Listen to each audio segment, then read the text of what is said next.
नमस्कार सभी साथियों को स्वागत करता हूं सभी का इस यूट्यूब चैनल पर जिसका नाम है study with P N Lodha. साथियों, राजस्थान के इतिहास और कला संस्कृति की क्लास नंबर 23 लेकर आया हूं। देखिए, इतिहास और कला संस्कृति का लगभग आधा सिलेबस 50% सिलेबस आपका हो चुका है। आज का जो हमारा टॉपिक है, राजस्थान के जो धार्मिक आंदोलन हुए हैं और राजस्थान के जो प्रमुख संत हैं साथियों।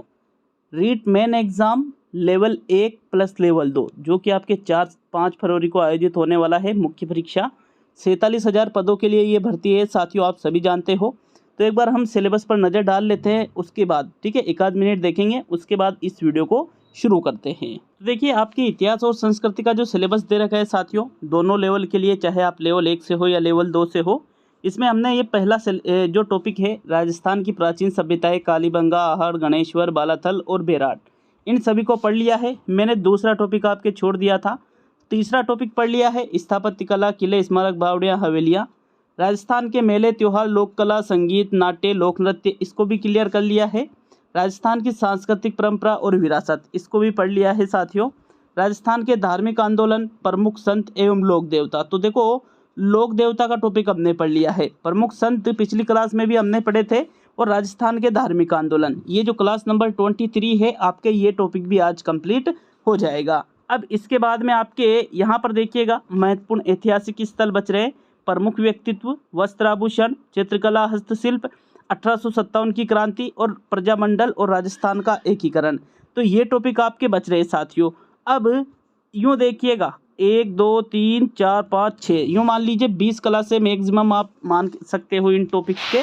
तो इसमें आपके राजस्थान जी के कंप्लीट हो जाएगी। और ये जो दूसरा टॉपिक है, इसमें महत्वपूर्ण ऐतिहासिक घटनाएं, प्रमुख राजवंश, ये जो है साथियों, उनकी प्रशासनिक व राजस्व व्यवस्था, तो ये प्रमुख राजवंश तो मैंने पहले पढ़ा रखे, उन सभी का एक ही वीडियो बना दूंगा जिसमें प्रमुख राजवंश आपके कंप्लीट हो जाएंगे। तो बिल्कुल निश्चिंत रहिए इसके लिए। चलिए आज के इस वीडियो को शुरू करते हैं। देखिए, आज हमारा टॉपिक क्या है, राजस्थान के धार्मिक आंदोलन और प्रमुख संत है साथियों। एक चीज़ और मैं आपको बता दूं, इसके पहले की जो 22 क्लासें हमने पढ़ी है, वो यूट्यूब पर प्लेलिस्ट उनकी बनी हुई है, आप प्लेलिस्ट में जाकर के उन पिछली क्लासों को अटेंड कर सकते हो।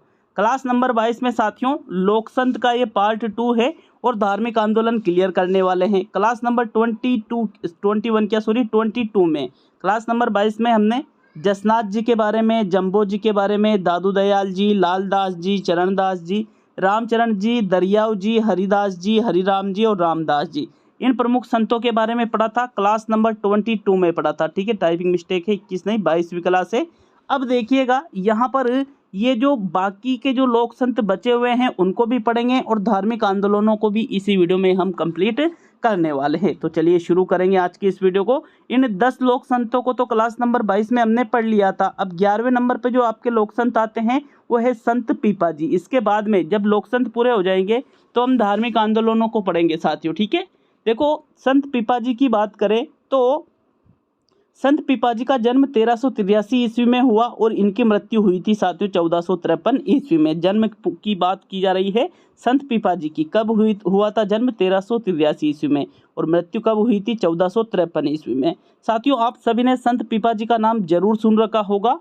देखो, इनका जो जन्म है गागरोन, जो गागरोन का किला है, गागरोन का किला कैसा है, एक जल दुर्ग है साथियों। तो ये जो गागरोन का किला है, जल दुर्ग है, झालावाड़ जिले में स्थित है। इसी दुर्ग में संत पीपा जी का जन्म हुआ था। इनके माता पिता का नाम देखें तो इनकी माता का नाम था लक्ष्मीवती और इनके पिता का नाम था कड़ावा राव खींची, ठीक है, ये इनके माता जी और पिताजी थे। देखो, संत पीपा जी तो ये बाद में कहलाए, इनका जो बचपन का नाम था, इनका जो मूल नाम या वास्तविक नाम भी आप इसको कह सकते हो प्रताप सिंह।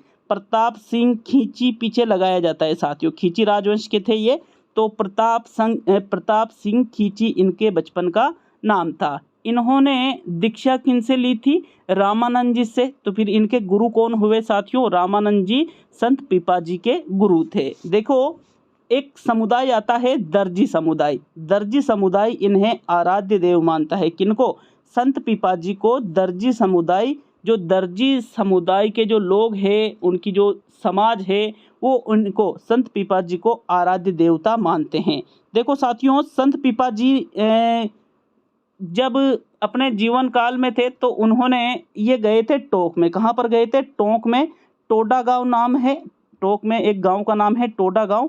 वहां पर एक गुफा है साथियों जो कि पिपाजी की गुफा कहलाती है। इस गुफा में संत पिपाजी भजन किया करते थे। ठीक है, कहाँ पर? टोडा गांव टोक में संत पिपाजी भजन किया करते थे। तो वहाँ एक गुफा थी, उसी गुफा में संत पिपाजी भजन करते थे। तो ये भी आपसे पूछा जा सकता है कि संत पिपाजी की गुफा कहाँ पर स्थित है?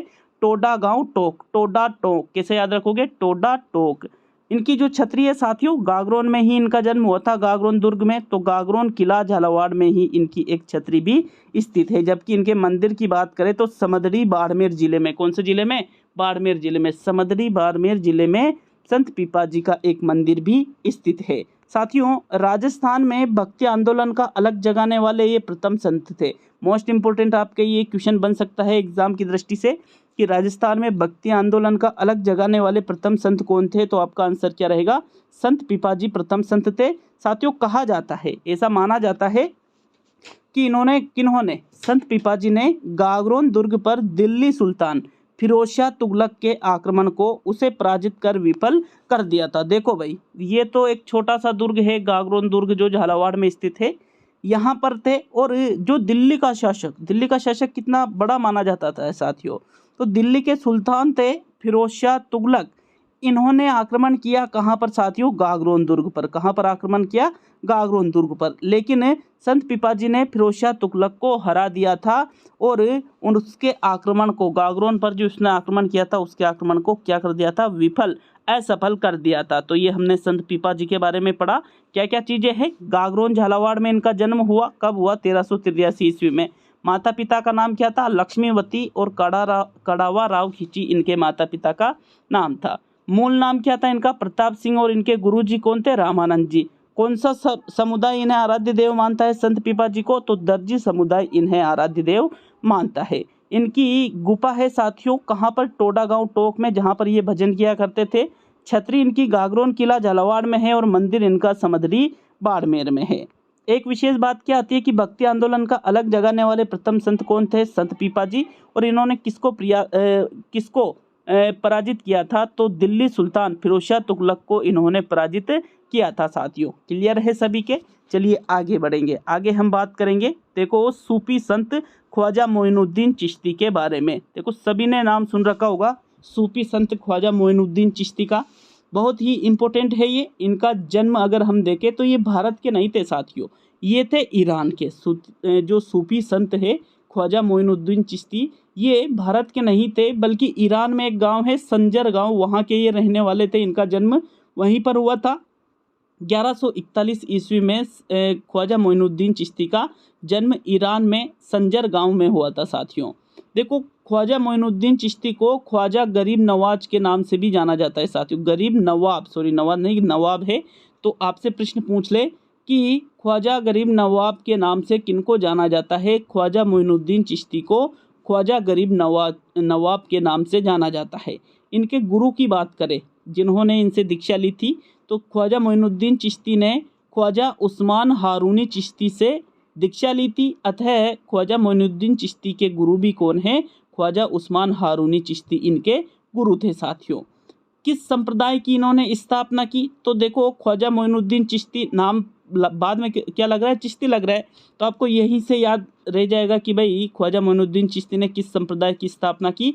चिश्ती संप्रदाय की इन्होंने स्थापना की थी साथियों। ये भारत कब आए थे? 1192 ईस्वी में गोरी के साथ पृथ्वीराज चौहान प्रथम के समय ये अजमेर आए थे। किसके साथ आए थे? मोहम्मद गोरी के साथ में। कब आए थे? 1192 ईस्वी में। देखो, सभी ने ख्वाजा मोइनुद्दीन चिश्ती की दरगाह का नाम भी सुन रखा होगा।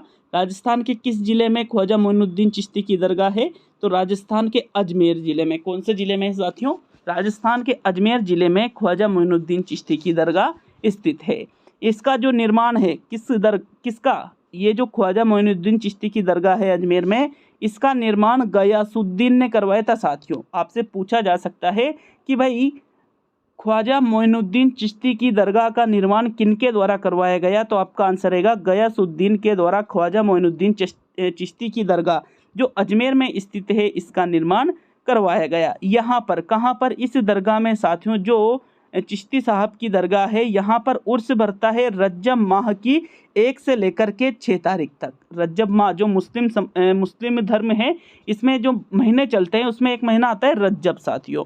तो इस रज्जब के महीने में 1 से 6 तक ख्वाजा मोइनुद्दीन चिश्ती की जो दरगाह है अजमेर में, जिसका निर्माण गयासुद्दीन ने करवाता, यहाँ पर उर्स भी भरता है। तो हमने यहाँ पर साथियों ख्वाजा मोइनुद्दीन चिश्ती के बारे में पढ़ा।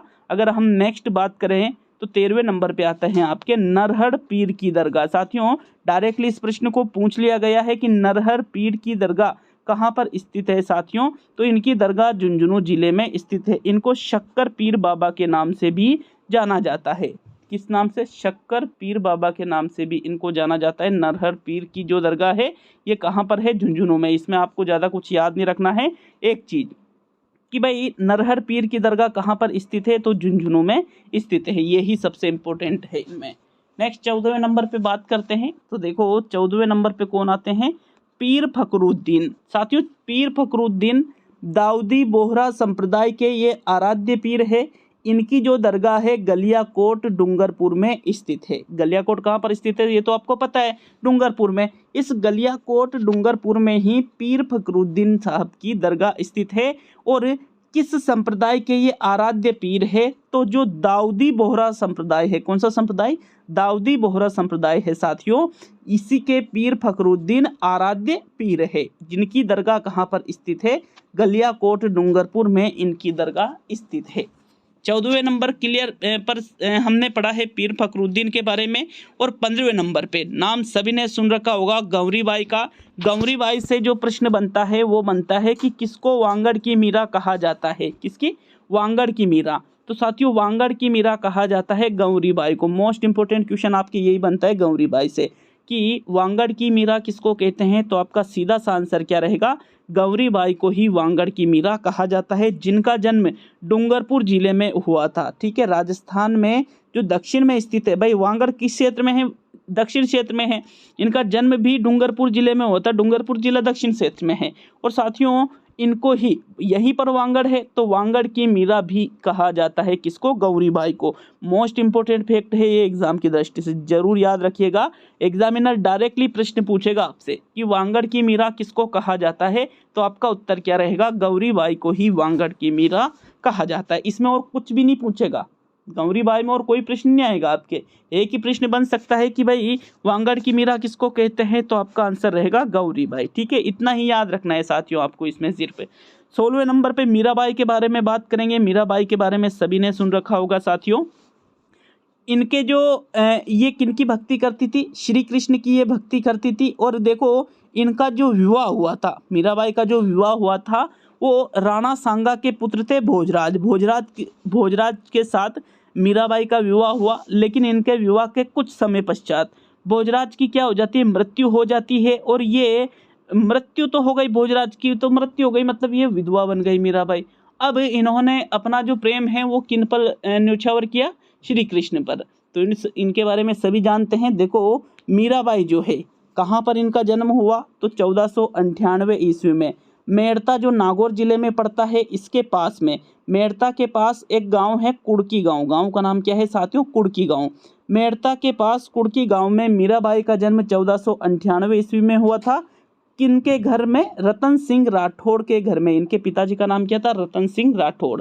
तो मीराबाई का जन्म रतन सिंह राठौड़ के घर में हुआ मेड़ता में। देखो हम सभी मीराबाई को मीराबाई के नाम से जानते हैं, लेकिन इनका वास्तविक नाम मीराबाई नहीं था भाई। इनका जो वास्तविक नाम है वो था पेमल। क्या नाम था?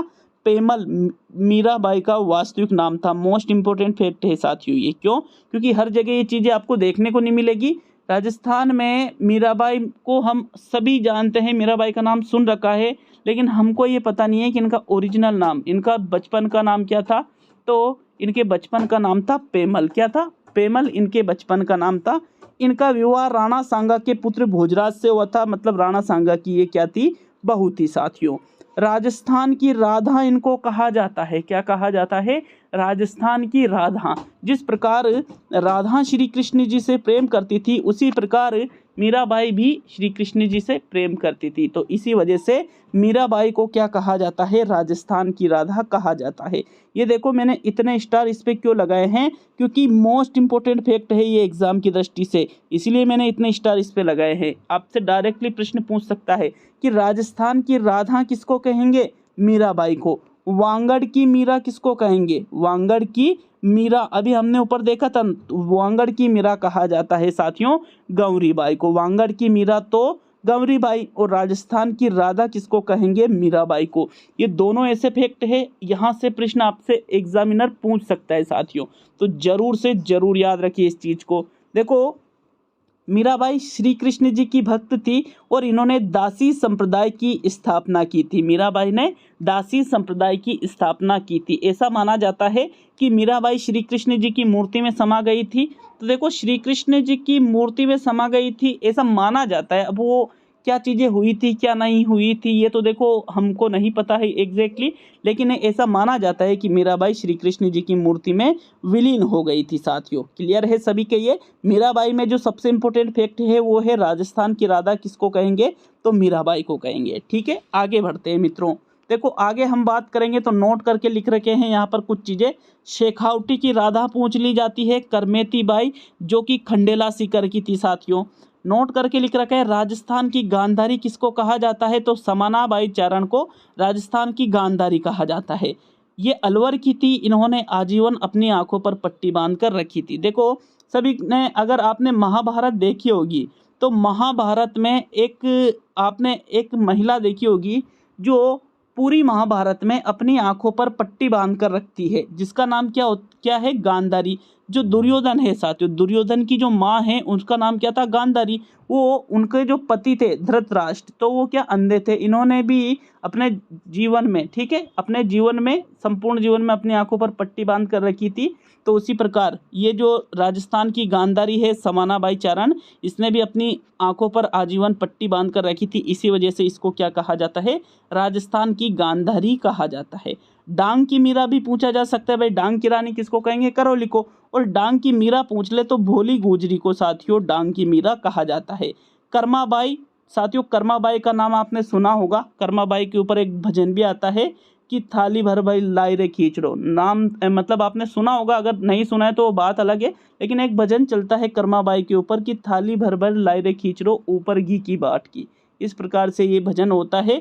तो खींचड़ा भोग के कारण ये बहुत ही प्रसिद्ध है। ऐसा माना जाता है कि खुद भगवान इनके सामने आए थे और इन्होंने इनके हाथों से इन्होंने खींचड़ा खाया था। ठीक है जी। जो ये कर्माबाई है कालवा गांव मकराना नागौर की रहने वाली थी। तो ये कुछ चीज़ें भी आपको विशेष तौर पे याद रखना है। ठीक है, क्लियर है सभी के ये। चलिए आगे बढ़ते हैं। देखो आगे हम बात करेंगे प्रमुख धार्मिक आंदोलनों के बारे में। जो आपके लोक संत थे राजस्थान के वो तो हमने पूरे क्लियर कर लिए हैं। आज के जो हमने लोक संत के बारे में पढ़ा है साथियों, तो यहाँ पर देखिएगा हम एक बार वापस रिपीट कर लेते हैं। क्लास नंबर 22 में ये 10 लोक संत हमने पढ़ लिए थे। जो क्लास नंबर 23 है, संत पिपाजी कहांकर, गागरोन झालावाड़, माता पिता लक्ष्मीवती और कड़ावराव खींची, बचपन का नाम प्रताप सिंह, गुरु का नाम रामानंद जी। ठीक है, कौन से समुदाय के द्वारा आराध्य देव माना जाता है, दर्जी समुदाय के द्वारा। कहाँ पर ये भजन गाते थे, कहाँ पर, तो टोडा गांव में, जो टोक में पड़ता है, यहाँ एक गुफा थी साथियों, यहाँ पर ये भजन गाते थे। तो पिपाजी की गुफा कहाँ है, टोडा गांव टोक में। छत्री का है गागरोन किला झालावाड़ में, समदड़ी बाड़मेर में इनका मंदिर है। भक्ति आंदोलन का अलग जगाने वाले प्रथम संत है ये राजस्थान के, और इन्होंने किसको पराजित किया था, दिल्ली के सुल्तान फिरोज शाह तुगलक को इन्होंने पराजित किया था। दूसरे नंबर पे हमने देखा सूफी संत ख्वाजा मोइनुद्दीन चिश्ती को, जिनको ख्वाजा गरीब नवाब भी कहते थे। 1141 ईस्वी में जन्म हुआ, कहाँ पर, संजर गांव ईरान में। साथियों इनके गुरु का नाम था ख्वाजा उस्मान हारूनी चिश्ती, और इन्होंने किस संप्रदाय की स्थापना की थी, चिश्ती संप्रदाय की। कब आए थे भारत में, 1192 ईस्वी में। किसके साथ में, मोहम्मद गोरी के साथ में। कहाँ पर, अजमेर में साथियों। दरगाह कहाँ है, अजमेर में, जिसका निर्माण किसने करवाया, गयासुद्दीन ने करवाया। यहाँ उर्स कब लगता है, रज्जब माह की 1 से 6 तारीख तक साथियों। 13वें नंबर पर पढ़ा हमने नरहर पीर की दरगाह, जिनको शक्कर पीर बाबा कहते हैं, जिनकी दरगाह कहाँ पर स्थित है, झुंझुनू में। और 14वें नंबर पे पीर फखरुद्दीन के बारे में पढ़ा, जो दाऊदी बोहरा संप्रदाय के आराध्य पीर है, जिनकी दरगाह कहाँ है, गलियाकोट डूंगरपुर में। 15वें नंबर पे हमने गौरीबाई के बारे में पढ़ा, जो वांगड़ की मीरा कहलाती है, जिनका जन्म डूंगरपुर में हुआ। 16वें नंबर पे मीराबाई साथियों किनकी पत्नी थी? भोजराज की, जिनकी अल्प समय में मृत्यु हो जाती है। राणा सांगा के ये पुत्र थे भोजराज। मीराबाई का बचपन का नाम पेमल था, पिता का नाम रतन सिंह राठौड़ था। जन्म 1498 ईस्वी में मेड़ता के पास कुड़की गांव में इनका जन्म हुआ था। क्या कहा जाता है? राजस्थान की राधा कहा जाता है इनको। कृष्ण जी की भक्त थी और दासी संप्रदाय की इन्होंने स्थापना की थी। इनके अलावा शेखावटी की राधा किसको कहते हैं? करमेती बाई खंडेला सीकर की है। राजस्थान की गांधारी किसको कहते हैं? समानाबाई चारण को। इन्होंने आजीवन आंखों पर पट्टी बांध कर रखी थी और कहाँ की थी ये? अलवर की। डांग की मीरा किसको कहते हैं? भोली गुजरी को। और कर्माबाई साथियों खिचड़ा भोग के लिए प्रसिद्ध है, कालवा गांव मकराना नागौर की ये रहने वाली थी। ठीक है, यहाँ तक क्लियर है। अब हम बात करेंगे राजस्थान के प्रमुख धार्मिक आंदोलनों के बारे में। प्रमुख धार्मिक आंदोलन मतलब किस प्रकार से प्रमुख धार्मिक आंदोलन हुए? तो हमने बहुत सारे जो संप्रदाय है साथियों, बहुत सारे संप्रदायों को तो हमने लोक संत जो पढ़े थे क्लास नंबर 22 उसी में देख लिया था। अब कुछ संप्रदाय और बचे हुए हैं, उनको भी आज हम पढ़ेंगे और आपके ये टॉपिक भी पूरा क्लियर हो जाएगा साथियों। तो देखो, प्रमुख जो धार्मिक आंदोलन है इसमें हम सबसे पहले शैव संप्रदाय या शैव मत के बारे में पढ़ने वाले हैं। किसके मत के बारे में?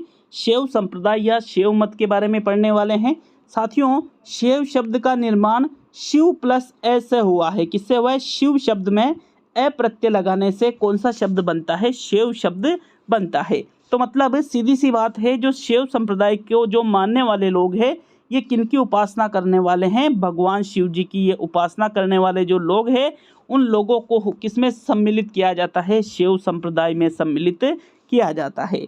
तो एक प्रश्न तो सीधा सा ये बन जाता है कि भाई शैव संप्रदाय किनकी पूजा करता है या शैव संप्रदाय में किनकी प्रधानता है? तो भगवान शिव जी की प्रधानता है। किस संप्रदाय में? शैव संप्रदाय में।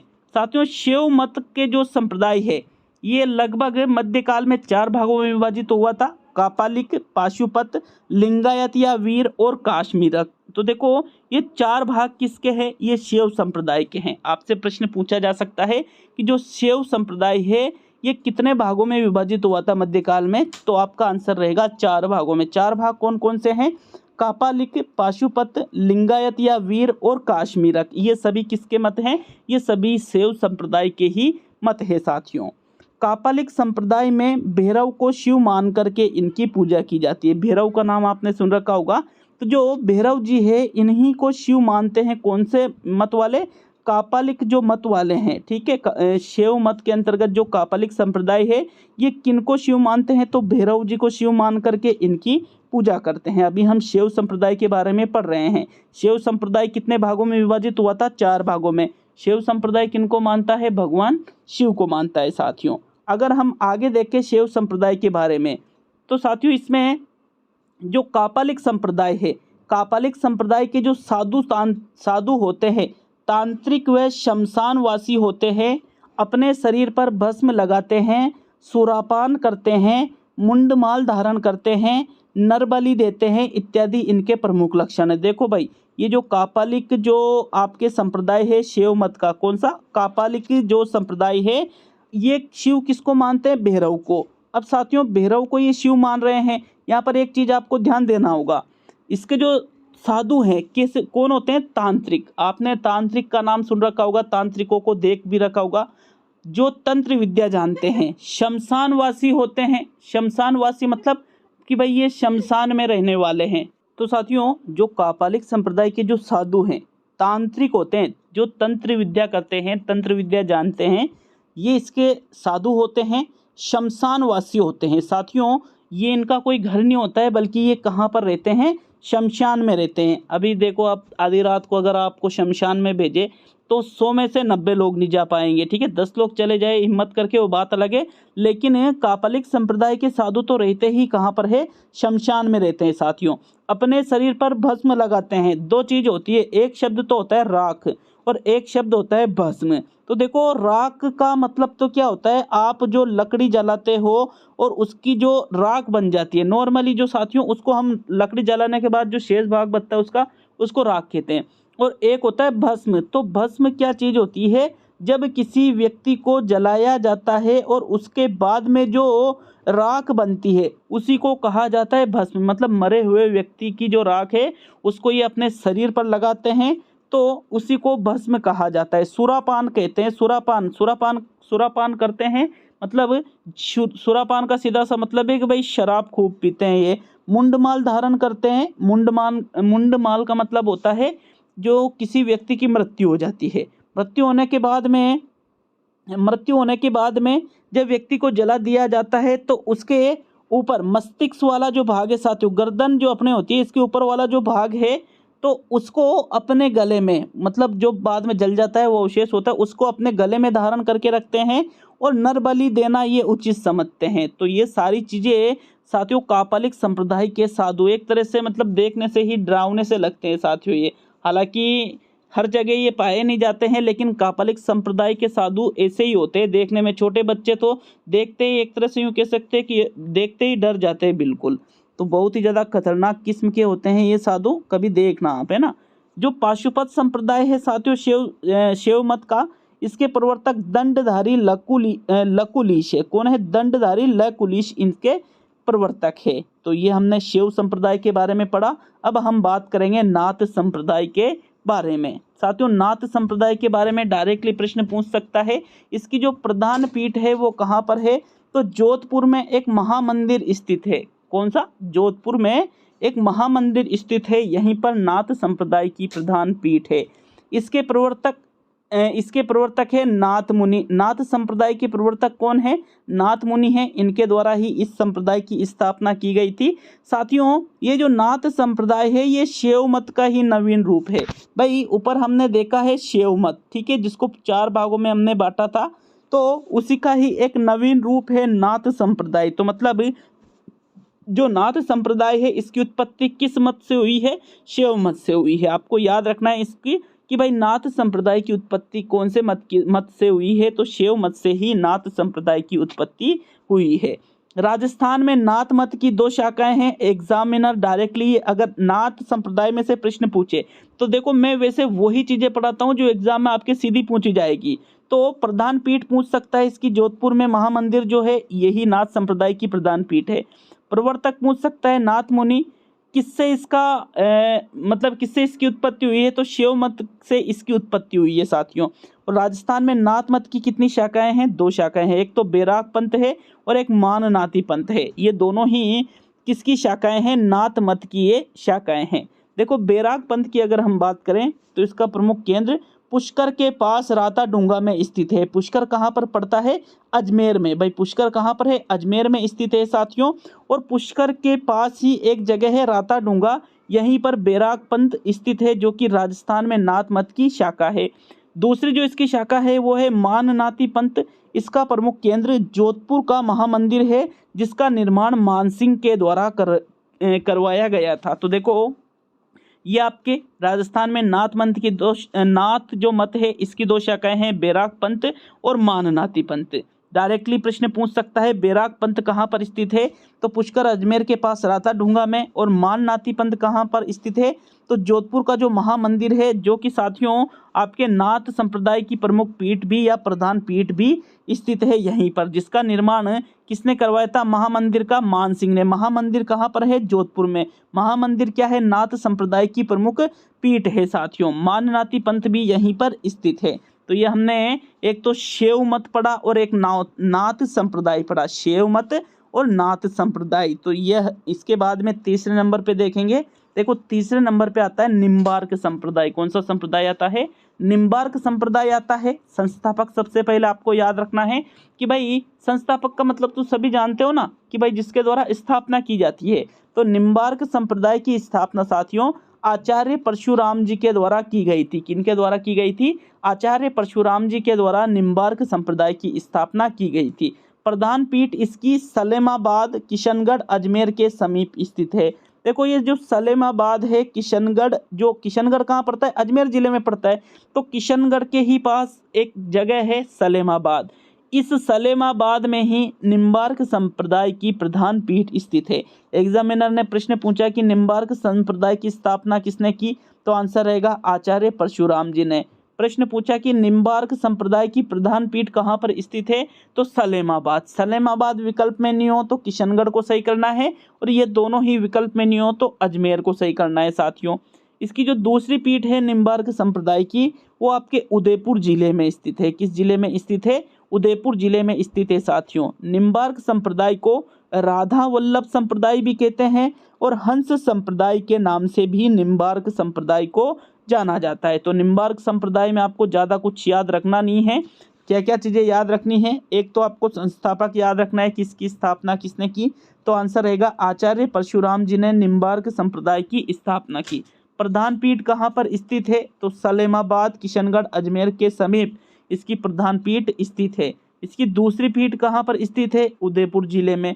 इसको अन्य किस नाम से जाना जाता है, तो निम्बार्क संप्रदाय को राधा वल्लभ संप्रदाय और हंस संप्रदाय के नाम से भी इसको जाना जाता है। प्रश्न पूछ लिया हंस संप्रदाय किसे कहते हैं, तो निम्बार्क संप्रदाय को। राधा वल्लभ संप्रदाय किसे कहते हैं, तो भी आपका आंसर रहेगा निम्बार्क संप्रदाय को। चौथे नंबर पे देखते हैं साथियों, तो चौथे नंबर पे आता है आपके रामानंदी संप्रदाय। कौन सा संप्रदाय आता है, रामानंदी संप्रदाय। रामानंदी संप्रदाय के बारे में वापस हम देखेंगे संस्थापक, तो संस्थापक का मतलब वो स्थापना करने वाला। तो रामानंदी संप्रदाय की स्थापना कृष्णदास पैहारी के द्वारा की गई थी। किसके द्वारा की गई थी, कृष्णदास पैहारी के द्वारा रामानंदी संप्रदाय की स्थापना की गई थी, जिसकी प्रधान पीठ गलता जी में स्थित है। और गलता जी कहाँ पर पड़ता है, जयपुर जिले में पड़ते हैं। तो देखो रामानंदी संप्रदाय की प्रधान पीठ गलता जी, जयपुर।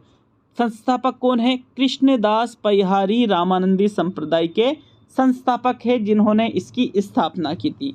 साथियों ये जो गलता जी जयपुर में रामानंदी संप्रदाय की प्रधान पीठ है, तो गलता जी जयपुर को जयपुर की काशी कहा जाता है। मंकी वैली के नाम से भी इसको जाना जाता है साथियों। रामानंद की भक्ति दास्य भाव की थी, ये भी आपको याद रखना है। तो देखो गलता जी जयपुर के बारे में विशेष तौर पे मैंने दो चीज़ें लिखी है। कौन कौन सी लिखी है, कि एक तो जयपुर की काशी किसको कहते हैं, तो गलता जी को कहते हैं। मंकी वैली कहाँ पर स्थित है, गलता जी जयपुर में मंकी वैली स्थित है। या मंकी वैली किसे कहा जाता है, तो गलता जी जयपुर को ही मंकी वैली के नाम से जाना जाता है साथियों। रामानंदी संप्रदाय की यहाँ पर प्रधान पीठ है कहाँ, गलता जी जयपुर में। और रामानंदी संप्रदाय की स्थापना किसने की थी, कृष्णदास पैहारी के द्वारा इसकी स्थापना की गई थी। चलिए 5वें नंबर पर बढ़ेंगे साथियों। आपके 5वें नंबर पे देखिएगा वल्लभ संप्रदाय। ठीक है, 5वें नंबर पे कौन सा संप्रदाय आता है, वल्लभ संप्रदाय, जिसको पुष्टि मार्ग संप्रदाय के नाम से भी जाना जाता है। वल्लभ संप्रदाय को एक और अन्य किस नाम से जाना जाता है, पुष्टि मार्ग संप्रदाय के नाम से भी इसको जाना जाता है। वापिस प्रवर्तक या संस्थापक की बात करेंगे, तो वल्लभ संप्रदाय के जो प्रवर्तक या संस्थापक है वो है वल्लभाचार्य। भाई वल्लभ संप्रदाय वल्लभाचार्य ने इनकी स्थापना की, इसलिए किस नाम से जाना जाता है, इसको वल्लभ संप्रदाय के नाम से जाना जाता है। पुष्टि मार्ग संप्रदाय भी इसको कहते हैं साथियों। ये जो वल्लभ संप्रदाय है जिसकी स्थापना वल्लभाचार्य ने की, कृष्ण भक्ति पर ये आधारित संप्रदाय है। भगवान कृष्ण की ये बाल रूप में पूजा करते हैं, बाल रूप में, छोटे रूप में, जो बचपन का रूप था भगवान कृष्ण का, उसी रूप में वल्लभ संप्रदाय भगवान कृष्ण की पूजा करता है। इसकी प्रमुख पीठ की बात करें वल्लभ संप्रदाय की, तो श्रीनाथ जी कहाँ पर है, नाथ द्वारा राजसमंद में। वल्लभ संप्रदाय की प्रमुख पीठ है श्रीनाथ जी, नाथ द्वारा राजसमंद। अन्य पीठें इसकी द्वारकाधीश जी कांकरोली राजसमंद, मथुरेश जी कोटा, गोकुल चंद जी कामा भरतपुर, कामा नहीं कामा लिखा था। तो ये इसकी अन्य और भी पीठें हैं राजस्थान में, द्वारकाधीश जी जो कांकरोली राजसमंद में है, मथुरेश जी जो कोटा में है, गोकुल चंद जी जो कामा भरतपुर में है। ये सभी किसकी पीठें हैं, वल्लभ संप्रदाय की अन्य पीठें हैं साथियों। और प्रमुख पीठ कहाँ पर है, श्रीनाथ जी नाथ द्वारा राजसमंद में वल्लभ संप्रदाय की प्रमुख पीठ है। कृष्ण भक्ति पर आधारित ये संप्रदाय है। भगवान कृष्ण की किस रूप में ये पूजा करता है, तो बाल रूप में ये पूजा करता है। और इसके प्रवर्तक कौन है, वल्लभाचार्य इसके प्रवर्तक है। 6ठे नंबर पे देखेंगे वैष्णव संप्रदाय, प्रधान देव विष्णु जी है साथियों। ये नर बलि व पशु बलि के विरोधी है। भाई वैष्णव संप्रदाय में प्रधान देव मतलब किनको मानते हैं, ये विष्णु जी को मानते हैं, जो कि नर बलि और पशु बलि का विरोध करता है ये संप्रदाय। 7वें नंबर पे देखेंगे तो देखो 7वें नंबर पर है शाक्त संप्रदाय। साथियों शाक्त शब्द का निर्माण शक्ति में अप्रत्यय लगाने से, शक्ति में अप्रत्यय लगाने से शब्द कौन सा बनता है, शाक्त। मतलब शाक्त शब्द में मूल शब्द कौन सा है, शक्ति शब्द है। तो शक्ति या दुर्गा की विभिन्न रूपों में ये पूजा करता है कौन सा संप्रदाय? शाक्त संप्रदाय। जैसे मेवाड़ के जो शासक है ये बाण माता को पूजते थे। आमेर के जो कछवाहा शासक है ये जमुआई माता जो इनकी कुल देवी है, और अन्नपूर्णा माता जो शीला देवी साथियों जो कि इनकी आराध्य देवी है, इनको पूजते थे। जोधपुर के राठौड़ शासक नागनेची माता को पूजते हैं। जैसलमेर के भाटी शासक स्वांगियाजी माता जी को पूजते थे। बीकानेर के राठौड़ वंश के शासक कर्णी जी को पूजते थे। तो साथियों इस प्रकार ये अपनी कुल देवी मान करके इनकी पूजा करते थे। तो मतलब शाक्त संप्रदाय में जो शक्ति है या दुर्गा है इनकी पूजा की जाती है। तो ये लगभग हमने सभी संप्रदायों को कंप्लीट कर लिया है जो आपके एग्जाम की दृष्टि से इम्पोर्टेंट है। आपका ये टॉपिक कंप्लीट हो चुका है साथियों। अब हम नेक्स्ट वीडियो में मिलेंगे। वीडियो अच्छा लगे तो लाइक शेयर करिएगा। आप 20 क्लासेज और मान करके चलिए जिसमें आपका कोर्स राजस्थान जीके का कंप्लीट हो जाएगा। तो मिलते हैं नेक्स्ट वीडियो में। बहुत बहुत धन्यवाद सभी का।